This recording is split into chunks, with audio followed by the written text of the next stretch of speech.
Tired of ads interrupting your favorite show? Good news. Ad-free listening on Amazon Music is included with your Prime membership. Download the Amazon Music app or visit amazon.com/ad-free sports. That's amazon.com/ad-free sports to catch up on the latest episodes without the ads.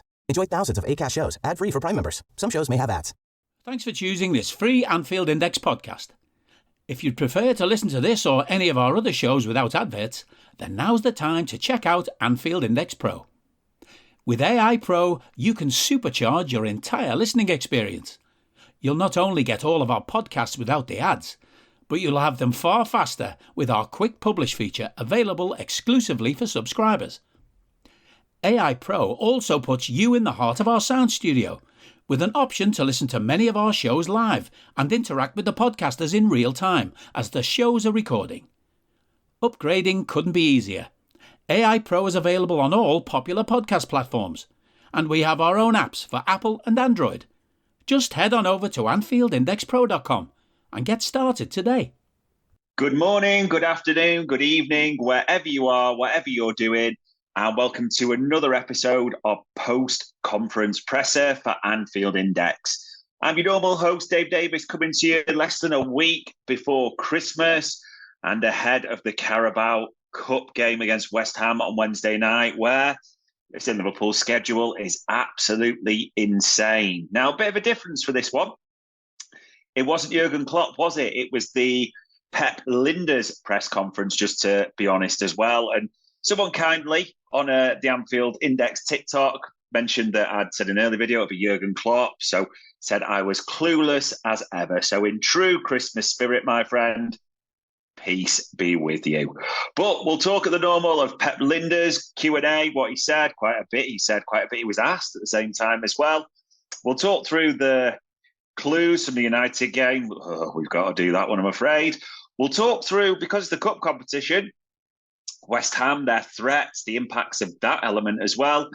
Formation and lineup, which isn't the easiest to do for a lot of people at the moment, and my predicted score and scoreline. So, an interesting one, this one. So, naturally, it's a question of injuries. There were some really good questions, to be fair, asked. So, it was quite a bit revealing, shall we say, Pep Lijnders. Not everyone's his biggest fan, as we know. We've seen all the stuff, but let's get into it. So, the first question he was asked, was about Ryan Gravenberch. And he said, it's not often we send a player to a scan and it's clear. So there was good news in that element.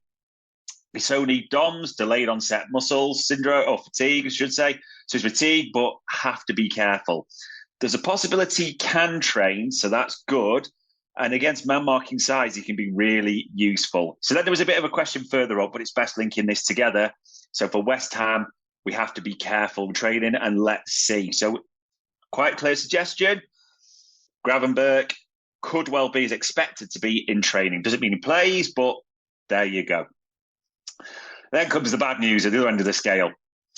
Alexis, so he was asked on that, says, yeah, we'll have to give that into the new year. So the unfortunate rumours proved true. So we will not see Alexis McAllister until 2024, people. And it makes sense at this stage to kind of, because it was back and forth. I don't know why someone just didn't ask for a full injury update and probe on players, but he gave bits and pieces. So let's jumble them together, should I say. Jota, closer and closer was the phrase he used. So we're hoping he's back in full training by the end of the week, was the intimation given. So an outside chance for Arsenal, possibly the squad, but that's a positive. Robbo, closer and closer, but a few weeks away. No talk about Badge, no mention of Thiago either. Now, there's a couple of ways you can take that. You could say that Jurgen Klopp did already give them, and it's going to be a while for Badge. Probably he's the worrying one, because they're just not giving any type of real update again. They're just almost avoiding it seems. And obviously, when he's been in photos, you'd hope there's a positive there. But hey-ho. The other side to this as well, Thiago, obviously, he's been in photos, so people are hoping, like he's in that 200 Salah shirt, wasn't he, that people are close, but we can't rely on that at all. The worst news is Ben Doak has a serious injury and will require surgery. So it's really mixed. There's one positive, a few positive-ish, you could say, but there's a few that it's just getting a bit nervous now, isn't it? The squad's getting thinner around the busiest period. So we'll all have our thoughts on that. And naturally, he was asked about this being a decisive moment. He said it's the first half of the season. We like to create a base. We want to be in or bring Europa to the knockout stages. And after Christmas, we want to be around the top floor, but close to the front. In the new year, we want to reach finals, and the boys show a lot of passion to compete in this competition.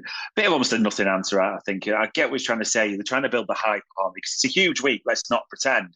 You've got West Ham, you've got Arsenal. They're big, big games. And especially after Sunday's disappointment against United, there's what we can take forward there. Then I'd probably say the better questions came in the second half as well. So asked about assessing other teams in the Carabao and how it sits in the competition. He said, yeah, it's an interesting competition. If we want to compete in all four, we need a full squad available. Everyone wants to compete and be on their toes. You see, though, you need a full squad to win football games when the calendar becomes like this. And we've shown how when the subs came in, they can be the difference. And that's what some of the boys did. What I like about this competition a lot, it gives some young players an opportunity, and you can play in finals, which Liverpool look to play in. Kind of hedging all his bets, but I'll talk about obviously my natural predicted lineup and formation and all that type of thing. But for me, it's a bit of an intimation here of how he sees the line or how they might see the lineup. The mention of kids specifically as well. I'll come to that. But the other thing that we should talk about is it's still a great chance to win a competition. There's an argument, and hear me out on this, that this could be Liverpool's best chance to win a competition because the Premier League, we know we're competing against the toughness of that. The Europa still got some big hitters in. This is the quarterfinals, people. We're in. You win this, you win the semis. You know how close you are, the two-legged semis. At the same time as well, look at who's left. Chelsea and Newcastle are playing each other, so one of them's going to go. They're probably the biggest teams or the biggest names left in the competition. There's Port Vale, Chesterfield in one of the others. At the same time, Everton are there. Now, Everton, they're going, well, this season, take aside their points deduction. But what you would look at and say is none of the Premier League's big hitters. I know people are going to say Chelsea and Newcastle there, no doubt, Spell. I'm not trying to belittle them in any way. But on paper, you can make the case this is the easiest competition for Liverpool to win. And as Pep Lijnders indicated, it's about winning trophies. Now, I know people are going to be screaming at this and saying, oh, no, just send the kids. It's all about... And I understand that. You will have your thoughts. We're not going to, not trying to change that. I'm not trying to argue that. But I think this will go into the thinking a little bit, which we'll come to on the team and my predicted lineup later. Then was asked a really good question. He actually called it a good question on how Nunez is going on from Paul Joyce and the 10 games and that type of thing. A rightful question to ask. So he said that Darwin is full of confidence. If only judged players on goals, it would be so unfair. It was always about the collective. For instance, in the past, when Mo wasn't playing well, it was Sadio. When Sadio, it was Bobby. So there's that.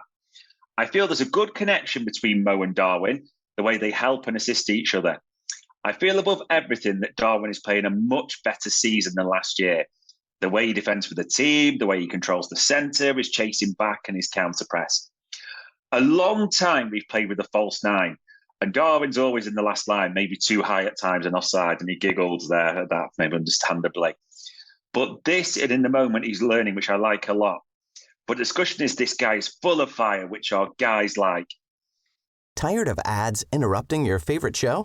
Good news. Ad-free listening on Amazon Music is included with your Prime membership. Download the Amazon Music app or visit amazon.com/ad-free sports. That's amazon.com/ad-free sports to catch up on the latest episodes without the ads. Enjoy thousands of Acast shows ad-free for Prime members. Some shows may have ads.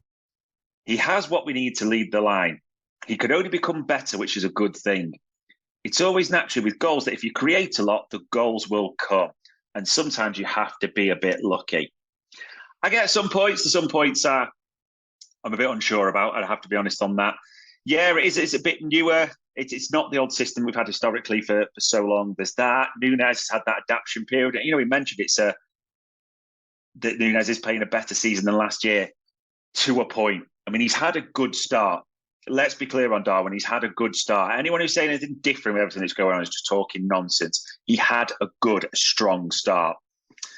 The problem has been it's tailed off massively in these last few games. Now, I know it's 10 without a goal, but it's recently you're really starting to see that, because he used to be a chance magnet, didn't he? Just get chances galore, and it was his conversion. I think the most notable, in a negative sense, difference that you've seen in Darwin recently, he's not creating or getting that many chances, is he, realistically? He doesn't always seem in the positions, especially against United. He seemed a bit reluctant at times to put himself in there. Not all the time, but he just looked devoid of confidence. There's just a worry the longer this goes on, we might not have even seen the trough of this realistically, and where Darwin's confidence could dip to. And that plays a part for me. Now, the other thing to say about Darwin is the energy needs to be consistent. It's okay to say he's not been good recently. It's okay for people to say, the jury can't stay out forever and all. I'm not saying that's wrong. I'm not attacking that. What I'm saying is there seems a lot of strong takes on Darwin.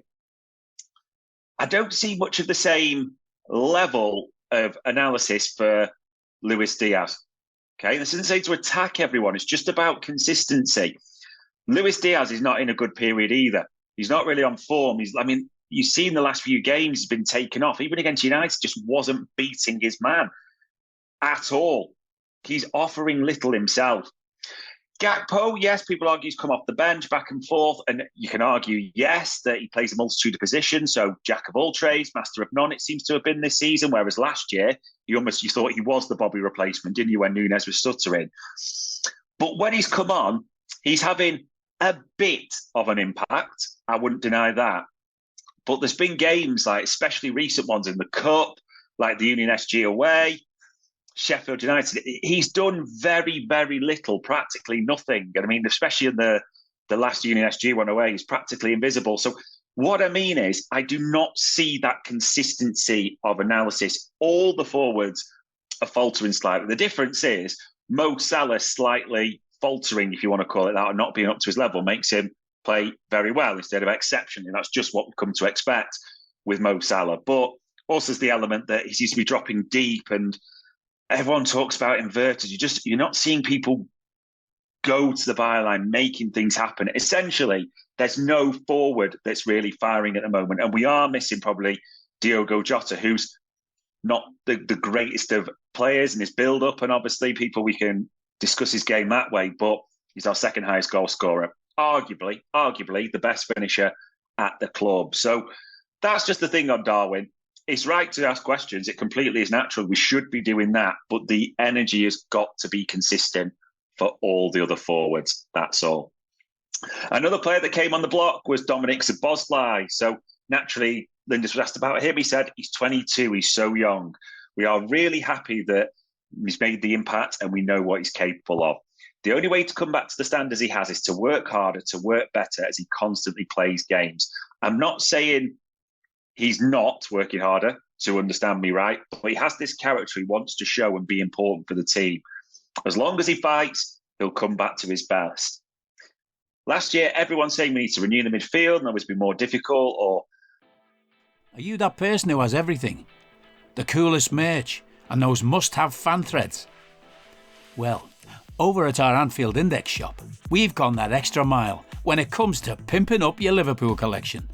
From our popular range of bespoke design t-shirts, sweaters, hoodies and hats, to our signature edition mugs, prints and coasters, all provided with fast worldwide shipping. We have something for every red. We also stock official LFC merchandise and are licensed with the Premier League and UEFA to sell official iron-on shirt badges and sleeve patches. As a listener to this podcast, you can get 10% off everything with coupon code AIPRO10. Just head over to AnfieldIndex.shop or find us on Etsy by searching for Anfield Index. Less good moments in the season, but we're really happy he's with us. Yeah, it's a sad one, isn't it, for Szoboszlai? And he came out the trap so strong, didn't he? It was unbelievable. Really was for the first part of the season. The initial stages, so crucial and so good. Has started to falter. I think you've got to be honest on that. And it's not that he's been playing rubbish all the time or anything like that. There's been some average performances, like even against Sheffield United, he still scores the goal. It wasn't the best overall, but a goal. So, it should be getting recognition for that. But there's just been a few recently. It's just, you can see, not quite clicking. Now, there's quite a few articles and bits kicking around on this. There's a great one from Sam Maguire to shout that out if anyone's not seen it. It's no coincidence that his stats, his overall performance diminishes when it seems to be him and Gravenberch. There's something about that balance that doesn't seem quite right, does it? Doesn't seem to click when them two. Maybe it's trying to play the same game, but you need that variation, as we know, between our left-sided eight and the right-sided eight. I do think that is something specifically that a few people have shouted out as well and starting to recognise. But essentially, just focusing on Szoboszlai, it's not quite happening for him at the moment. And as Linda said, it would be great to be able to see him come back to form. And the final one, which is a good question to call out from the question section, is Carvalho. Now, Linda's quite danced around it a bit on for me. So we have to make good decisions on him. He needs rhythm, and a player with rhythm is a different player. So to keep playing a player with confidence and who trains in a certain way is different. But it's not up to me. It's up to our director to speak with the club and find the best solution. We want the best for him and as he's our player, but no decision made. Yeah, we spoke about this on many pods. It's been an unmitigated disaster, hasn't it, really, that Carvalho loan. He's hardly played any minutes, in less than 300 at last count, unless there's any extras now. Been on that Leipzig bench all the time. It's an interesting one, because as soon as those sort of stories leaked, there was a few from Germany came out, didn't they? That with Forsberg, Emil Forsberg has now left Red Bull Leipzig and gone to New York Red Bull, so he's moved to a different franchise for them. That Carvalho will get those minutes to become important. Just felt a bit timely, didn't it, that way? I personally am not convinced of that at all. But we don't know the exact terms of the contract, do we? We don't know exactly if Liverpool did register Carvalho, because if he has, he can't play for a third club. But if they did not at all, which I think many believe that is the case, then that comes into factor. But no one knows with the compensation for Leipzig, how it's all going to work. So it's very much a wait and see. And the biggest thing to probably count against him staying, I would suggest, is Germany's got the winter break, hasn't it, coming up? So it's great that Red Bull, Leipzig, the franchise, however you want to call them, now with Forsberg moving, but Leipzig, you're not going to use him quickly, are you? So in that regard, a decision has to be made. But yeah, that was the key Q&As from that one. Now, we are going to have to do this, people. This is a proper prime suspect style moment where we're going to pull back the sheet on the body that is lying freezing for purposes, and Helen Mirren, it was Helen Mirren, prime suspect, I think. Ask your dad if you're not sure. But yeah, we're going to have to review this performance. So 0-0, 34 shots. You saw the XG. Technically on the stats, Liverpool dominated. They did dominate possession. Let's be clear on that. But the honest thoughts, it was a bit of a struggle, wasn't it? The first 15 minutes, everyone was pumped. It was energetic. And Onana made a few saves, like from Van Dijk's corner, Trent's corner, Van Dijk's header. But there was very, very little to write home about. We didn't have him diving all low. We didn't have them throwing bodies all the time. It was just symptomatic of how it's been. Let's be honest. We've been pretty poor in recent games, but we've won. And we've talked about that. It's about getting over the line. Now we've just been a bit poor in this one and not got over the line. And it was right that a few left with frustrations, questions around certain areas of the team. Now, you have to be consistent and honest in this. The back five, I'm including, let me say back six or back five and Endo, however you want to put it. Let's just, stop splitting hairs. Played well. I do believe that. But the centre-backs, Alisson makes a great save as well. They were good. At the same time, Simicas had a decent game. I think he won a few good interceptions against Anthony.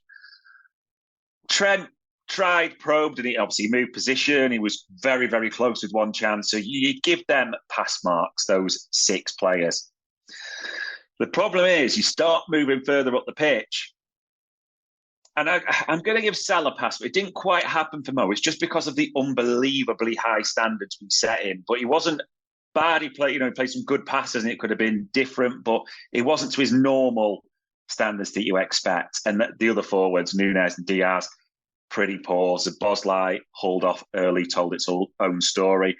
Gravenberch, if he hadn't been injured, would have been hauled off. Really, it's not happening for those two players, especially, and together. I think that's a key focus. And that balance just doesn't sit right.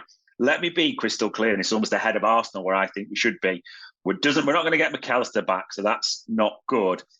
So Bosley and Grav in the same midfield does not work for me personally. Yeah, I think Curtis Jones is so important against Arsenal. I know we've talked about West Ham, but that needs to play a factor, which we'll talk about in the lineup. That Curtis Jones is in our strongest midfield for me. That is absolutely clear. Ryan, I know we talk about playing their way in and out, and people are going to talk about the injury, but based on form recently, Ryan Gravenberch has played his way out of that strongest lineup. He was never in there for me. That doesn't make him a bad player, and he's had good form in the cup competitions, but it's hard, isn't it, with the lineup, which we'll come on to. But yeah, for me, you've got to start looking at you've got to have the eye on Arsenal and think, what's the strongest midfield? What do I want to put out there? And Ryan Gravenberch doesn't start that one for me. But let's talk about West Ham, because we'll come on to the lineup later. I mean, they're an interesting team because he gets a lot of pillaging, doesn't he? And things thrown at him, David Moyes. But they're 8th with 27 points. I mean, they're only 8 points or so off the top 4. They're a weird in the sense they've won 8 but lost 6. And obviously, we beat them at Anfield in the league. They've drawn 3. They get goals and they've got threats. We need to come on to that. The other big thing we need to talk about is this will be their best chance of winning a trophy. I know they won the Europa Conference last year, but they're in the Europa this year, like we are, so they'll be looking at that. They're not going to win anything in the league, like the FA Cup. They're in third. They will look at this and think, if we can knock out Liverpool, we've got a real shot here. We know how to do 2 legs as well from the Conference League. This is a real threat of a team. Let's not pretend. So they will be bang up for this. They could almost feel like this is the big chance for our season. So that's a real worry. The other side is they've got goals. Whatever anyone says, they have got goals in abundance. Jarrod Bowen, 11. Kudus, I mean, what a signing that boy's been for them from Ajax. He's at 9 already. Even Souček, 7. That they have got goals in that side. They are a real threat. And especially Jarrod Bowen's away record is incredible. I mean, he scored at Anfield, didn't he? So there are threats galore in this West Ham team. This is a really tough game. Almost as tough is to predict Liverpool's lineup. It's a freaking nightmare. I'm going to be completely honest on this. I think Kelleher starts in net. The back 4 is hard, really hard to predict. But based on what Pep Lijnders said, I would not be too surprised if one of the kids, so to speak, was in there, be it Chambers, be it Bradley. It wouldn't actually surprise me that much, just to be clear, if both were in the lineup. But I think it's going to be Chambers, and I'm not saying that with confidence. It could well be Bradley, but I think Chambers will start on the left. I'm swithering. My actual gut, even as it now, I'm sort of swithering. I'm not saying this with any confidence. I think Quansah's going to be in that centre-back role. That's absolutely a given. I get a sneaker because of the quarterfinals and everything. I would not be surprised if Virgil van Dijk, having been left at home, not even travelled to Belgium last week, starts. So I think it could well be Van Dijk, Quansah. I think Joe Gomez will play right back. And I think Luke Chambers will play left back. I am not surprised if it's Chambers and Bradley on the right, or Bradley and so nothing's going to surprise me. It's such a hard one to predict, but that's where I'm going at this stage. Ahead of Arsenal, I think Harvey Elliott starts in this on the right, Curtis Jones on the left, and I think it'll be Endo in the holding role. Now, Endo's not played a lot of football. He's played in the Cup, so he should be fit for that. But that's how I think it will pan out. Now, I think there'll also be rotation at the same time. So I expect Trent to come on at some point in that regard, and I would not be surprised at all. I'm even leaning towards, he may well start in midfield against Arsenal. Now we've got the Alexis McAllister news, but that is how I think it will be. The forwards, now we know Ben Doak is out. This is really tough. I think this is going to be a stronger lineup than many of us predicted. I think it will be Mo Salah on the right-hand side. I think it will be, and they could well alternate here, Cody Gakpo in the middle and Darwin Nunez on the left. Now, this is a lineup I really am swithering between. And thinking it again, it's a bit ahead to Arsenal, but Arsenal's the biggest game of the season so far, isn't it? I think we need to be clear on that. That's mine, I'm sure everyone else's personal feeling. Maybe not, who knows? But your strongest lineup you've got to have in your mind for Arsenal. We would love someone to grab the freaking shirt. I'd love Darwin to bag when it's kind of hope rather than expectation now or anything like this. But I would not be surprised if he's thinking, I need to keep it tight now against Arsenal the way we've been, that Cody Gakpo is in his mind in the centre and Diaz. Nothing would surprise me with these forwards at all. It really wouldn't. But that is what I am predicting loosely. Salah, Gakpo, Nunez on the left. And then obviously it just leaves the prediction for the score and the scorers. I don't know why. I've just got a sneaker of 1-1 and then it goes to penalties. There's no extra time in this, is there? So 1-1 and it goes to penalties and Mo Salah will score. I don't say anything with a lot of confidence. We've been getting results, but we've not been playing well. Against United, we didn't play well and we didn't get the result we wanted. Yeah, Liverpool need to turn this around fast. Momentum's a big thing in football, which we don't really talk about, but it needs to happen and it needs to happen fast. It's a big night. It's Anfield under the lights. Hopefully we're not talking about atmosphere. Hopefully we're not talking about VAR. Hopefully we're talking about Liverpool in the semi-finals of the Carabao Cup. But ladies and gents, that was another post-conference presser for Anfield Index. We hope you enjoyed listening to this Anfield Index show. Please be sure to subscribe to our channel so future podcasts find their way to your device automatically. There's nothing quite like fan engagement, and we'd love to know what you think of anything discussed on this show. The best way to get in touch is over on our free Discord community, where both podcasters and listeners debate the hottest LFC topics 24/7. Sign up free now at anfieldindex.com/Discord. You won't regret it. You can also follow us on Twitter at Anfield Index and find us on Facebook by searching for Anfield Index. Oh, and before you go, we'd love it if you could leave us a 5-star review on your favourite podcast app. It only takes a couple of seconds, and it means the world to the people who create these free shows. Sports Social Podcast Network.